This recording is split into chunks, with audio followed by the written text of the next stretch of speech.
Hello, this is Awaken to Truth. Welcome today. Thank you for taking time to watch. If you would hit that subscribe button if you have not already. Also hit the bell so that you get alerted every time a video comes out. Of course, you can also listen on podcasts. Many do in various parts of the country. From Florida to New York City, all the way out to some listeners as far out as California and many places in between. So if you guys are listening, go ahead and check out the video version as well and subscribe if you would. But I want to get in today to Trump's campaign speech, it was a campaign speech / press conference. We're going to talk about that just a little bit, talk about the continued matchup between him and Harris, Vice President Harris. This is, I think, regardless of what side of the aisle you're on, you think that this is a extremely important election. And so I think that we can all agree on that we feel that this is an important election. If you are very hard on the Trump side, then your thoughts probably are that, if we have 4 more years of the Democratic agenda, we're going to be in really, really big trouble. I think many people's feelings are irreversible damage. If you are really far on the anti-Trump side, then you think Trump is Hitler. So of course you feel that this is an extremely important election. And, it is true that Kamala Harris, I think, has breathed a little bit of life into the Democratic side because they had pretty much come to the acceptance that Joe Biden wasn't going to win. But when Joe Biden was out and Kamala was in, there was some newfound excitement. And so there's been a lot of positive press on the Harris-Walz ticket. And there's never positive press really about the Trump-Vance ticket. But they've continued to be out there. They're out there doing press conferences. JD Vance is out doing press conferences. I think people are getting to see him a little bit, to see that, he's not just, he can't really just be defined by weird. That is a little bit of a weird tactic. And the guy who coined that is now on the ticket, being Tim Walz. And so Trump used this opportunity to kind of try to force the media to begin to engage in what their policies actually are. And the truth of the matter is, Vice President Harris does not have any real well-defined policies. She's not taken any real strong policy stances. We know what her policies were in 2020 when she ran for president, but she has basically said that those policies are no longer really how she feels. And so, we're left kind of wondering what the policies are. I think that we can assume at this point that she is basically running as a generic left Democrat, not a generic moderate Democrat. She's running as a generic left, far left Democrat, somewhere in that space. No real defined positions really, but basically know what that means. And it seems like that's going to be good enough. She's not really going to clarify too much beyond that. And the reason I'm making that analysis is because of picking Tim Walz, who is very, very liberal. And so Trump took a few moments to point out the differences between his plan for the country and what he believes versus what, Tim Walz and Kamala Harris, by extension of the Biden administration, believe. So he kind of went on the attack, and you could debate whether he needs to do that. Some people don't want him out doing these types of events because they feel that, he's just going to say something that's going to give the media a clip that they're going to be able to run with for 2 or 3 or 4 days and kind of ignore the substantive things that he said. And by and large, that's what he did. A lot of the things he said, so he hit the Harris, the Harris campaign hard. He compared her liberal record in California. He, brought out that she was the most liberal senator in the Senate at the time, when she served in the Senate. He even went so far as to tie her to the destruction of California, saying that her and Gavin Newsom destroyed the state of California. He went after Tim Walz's record on crime, with his, cities burning, and with the transgender issues. Maybe many of you are probably aware, but evidently when he was, he still is governor of Minnesota, but he installed tampon dispensers in the boys' bathroom, going as low as the 4th grade. Yeah. So, the little kids in Minnesota are confused more than likely, but at any rate, he pointed out those things. He, kind of called the whole Democratic Party to account with the way that they ran Joe Biden. He received the votes and then installed Kamala Harris when it was apparent that Joe Biden wasn't going to win. So he kind of took the Democratic Party to task and took the media to task for not really pointing that out, which, they have not. For the most part, they have avoided the fact that Kamala Harris, was not voted in. She has, truly, it's not hyperbole to say that she has received 0 votes to be in the position that she is currently in. And, that doesn't sound like saving democracy to me. I think that's probably the point he was trying to make.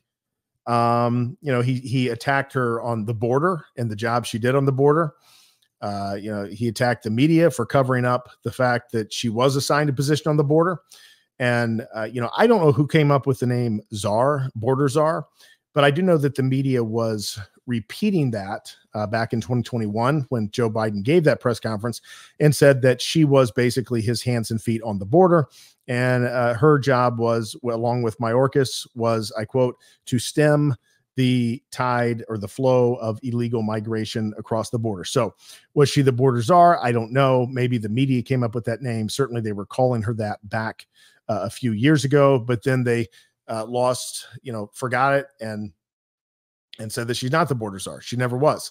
So, that's a big problem in America is the media lies. And if you don't keep up with this, you don't really know, it just kind of goes over your head because there's so many lies. You can't keep up with them all.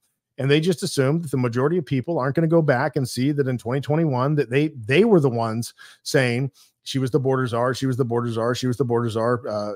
President Biden appoints Vice President Harris as border czar. They're the ones that said that. So maybe that never was her official title, but nevertheless, she certainly was given some responsibility at the border, and Trump attacked that today. Are these attacks fair?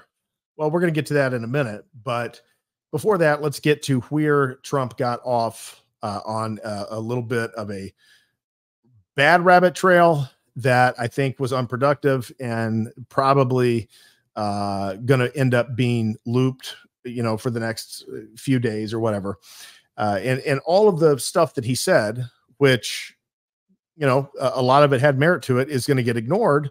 And people are going to talk about this because he got into a spat about crowd sizes, about how he has the biggest crowds ever, and that nobody has spoken to crowds as big as him, and that his crowd on January 6th was bigger than that on Martin Luther King Jr.'s, that Martin Luther King Jr. spoke. He did go on to say he was okay with that because he really likes Martin Luther King Jr., but, he did have to get it out there that, he has really, really big crowds. And so that kind of stuff is unproductive. That kind of stuff is a waste of time. But he's not going to stop doing it. He's 76, 77 years old. And so it's just not going to change. That's what he's going to do. It's, people are just going to have to look and see what they think. Now, were the things that he said legitimate? Yeah. I mean, many of them were legitimate.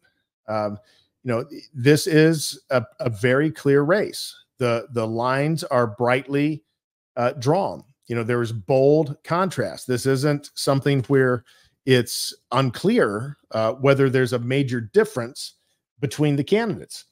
My personal opinion is in 2008, I didn't feel there was a major difference between John McCain and Barack Obama. So I didn't care. It made zero difference to me.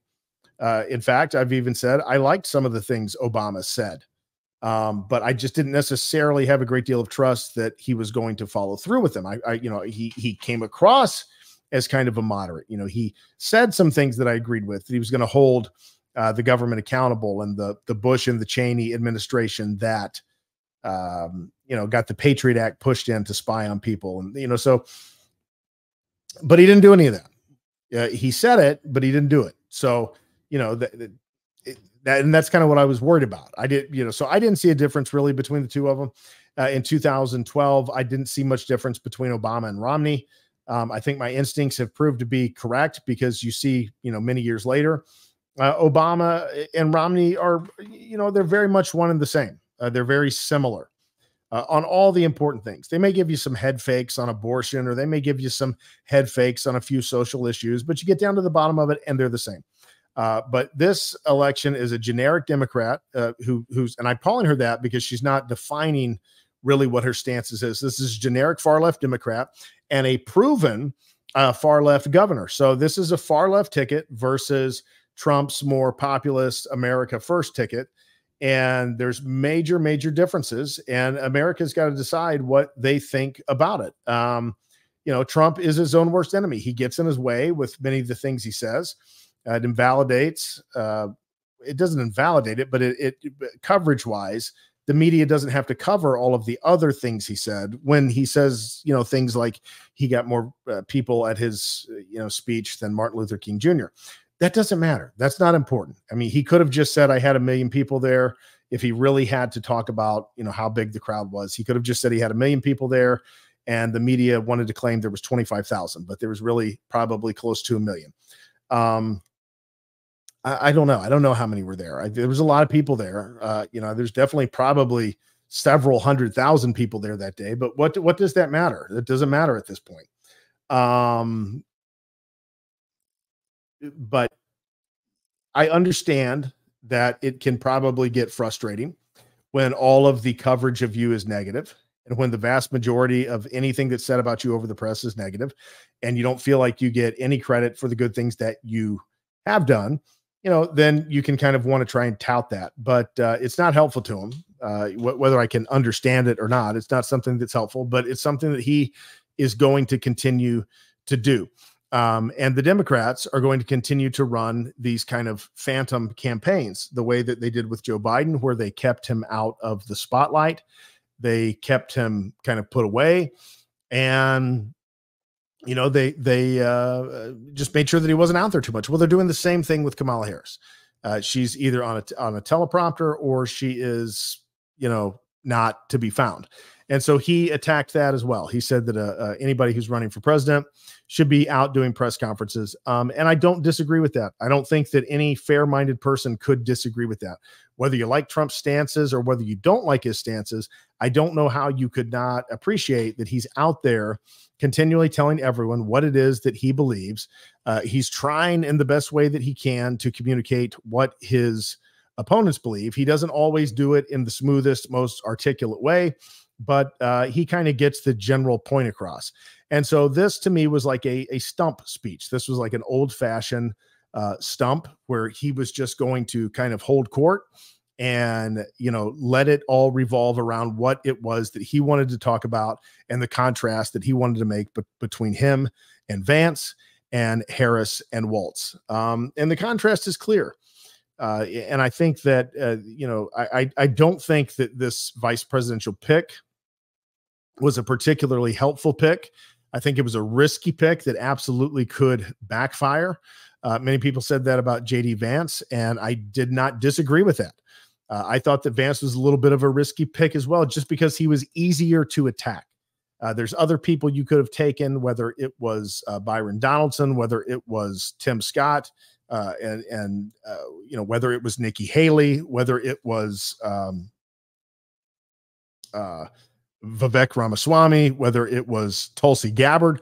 There's other people he could have taken that would have been harder to attack, but he took Vance, and Vance got attacked pretty badly, but now he's been out there and he's doing relatively kind of seems to have gotten his feet underneath him. He's out doing press conferences and things. And, you know, the Trump message is being communicated. The Biden message is, or the Harris message is really not being communicated. So Trump did the only logical thing, and he connected her to the Biden policies. If she's not going to come up with any kind of strong contrasting policies of her own, I do think it's fair game to just connect her to the administration that she's already been serving in, and that is the Biden administration. And ultimately, that is going to be a weight on this Democratic campaign for presidency, is that all of her policies are still very much tied to Joe Biden. It's not like she was a senator from California. It's not like she was a governor in California or a governor in Minnesota for that matter. She was his vice president. She was part of the administration. And, you know, that's really the case that he was making today. Was it effective? I don't know. We'll see. You know, I fully expect Harris to continue to stay at high points in the polls between now and after the convention. I also think you're going to begin to see her drop in the polls probably a couple of weeks after the convention, as more information continues to get out on just what she stood for when she ran for president in 2020. She doesn't stand for those things now, but, you know, she stood for him then, but now she doesn't believe in any of those things. You know, she believes in fracking. You know, she doesn't want to ban straws, and, you know, many of the very far left positions that she took when she was running in the 2020 primary, which, you know, she was actually the first one to drop out, and she received 0 votes. So it truly is not hyperbole to say that she received 0 votes. You know, but this was an interesting concept that Trump came up with, and I think it'll be interesting to see if it's effective and how it plays out. It does force the media's hand to spend a few minutes covering the things that Trump would like them to discuss, even though he's really the one discussing them. You know, he did open up and they took questions for about 45 minutes. And, you know how Trump does when he takes questions. He's going to answer it the way that he wants to answer it. So you can ask him anything, but if he wants to talk about the border, he's going to talk about the border. If he wants to talk about crime, he's going to talk about crime. You know, whatever he wants to talk about, he's going to answer the question however he wants to do it.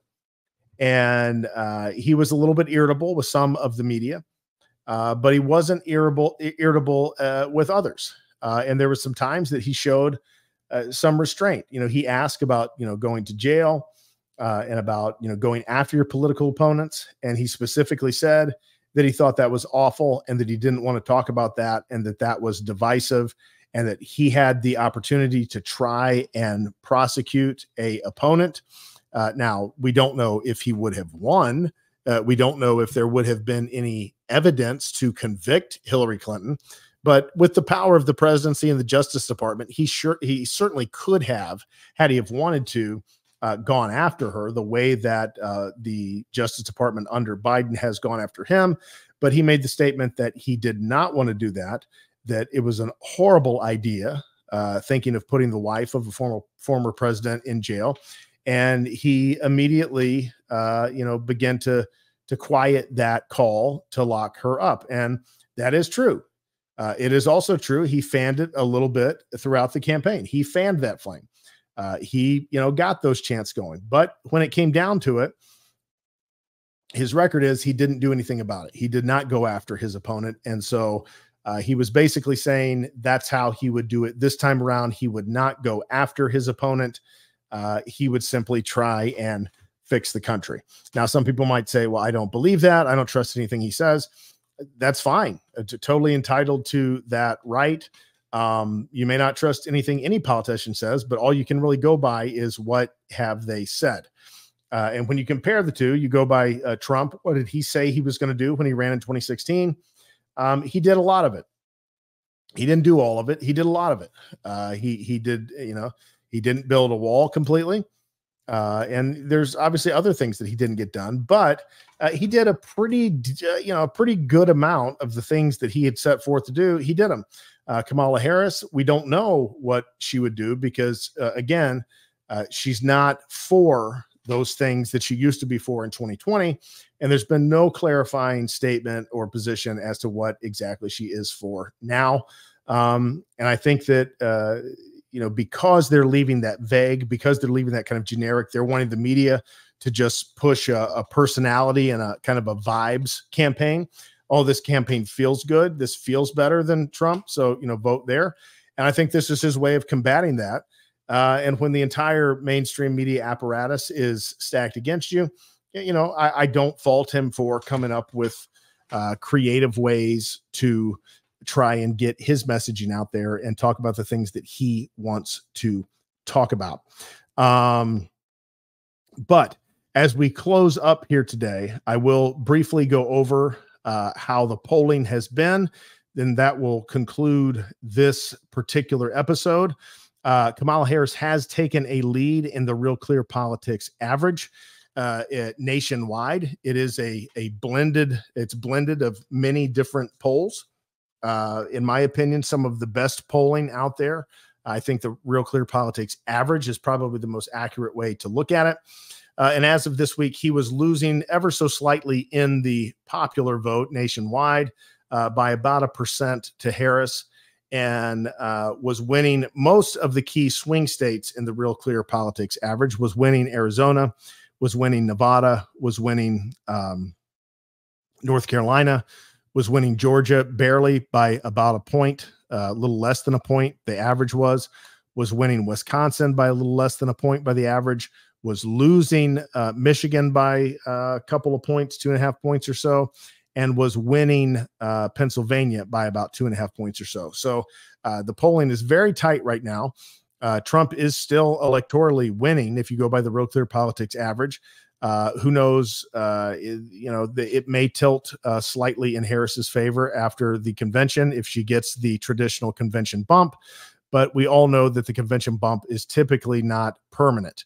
That whatever that is, that's going to be the most unrealistic point of polling is after the convention. That's going to be when that is the proverbial sugar high. Typically, campaigns almost always recede a little bit after that. So we'll keep an eye on it and see how that moves forward after the convention.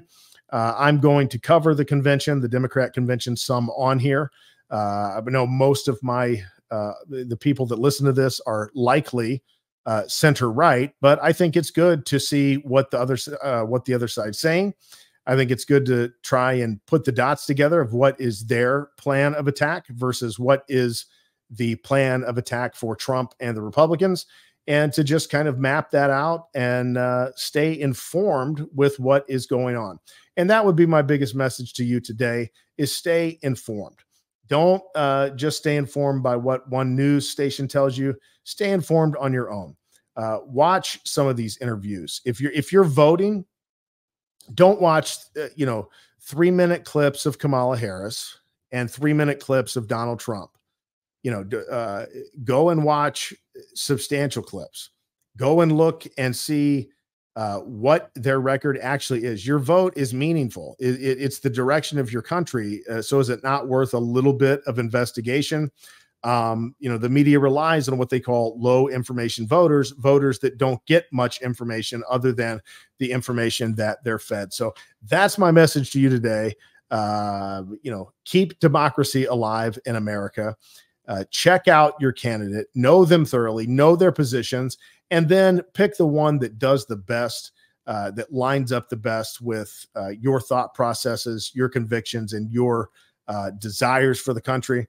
I'm going to continue to kind of unpack it over the next couple of months, and we're going to talk about some other issues as well. But for me, it's very clear that there's only one option in this election, and that is Donald Trump, not because he's perfect, not even because he's a good or a righteous figure. I'll leave that between him and God, but because there is so much deception and trickery going on the other side, and they've already lied to us very badly, and that's a lie that I'm not going to forgive. Just like I did not forgive the Bush administration lie until the Republican Party had a revolution of sorts. And quite frankly, The best thing that this country could have is a Democratic Party that came to its senses and had a revolution of sorts, so that there was actually two viable options, the way there was in the 1950s and the 1960s and even the 1970s. And so that's my hope. We'll see. That's maybe a bit optimistic as to what can happen, but that's what I am hoping for, is that's the type of revolution we have, where both sides learn to debate again. Both sides learn to have some rooting in common sense and reality, and actually give the vast majority of Americans a choice, because I truly believe 75% of Americans, maybe you could say 70% of Americans, agree on 70% of the issues. I really believe that. You might even could say 80% of Americans believe on 80% of the issues. The issues that divide are not that many, but they are the focal point of the media coverage to stoke and flame the division in this country. But let's have a revolution of democracy and not some type of stupid fighting amongst ourselves, or God forbid, some type of civil war. But that's my breakdown of Trump's stump speech today. Thanks for watching, and I'll be back with another episode very soon. Thanks.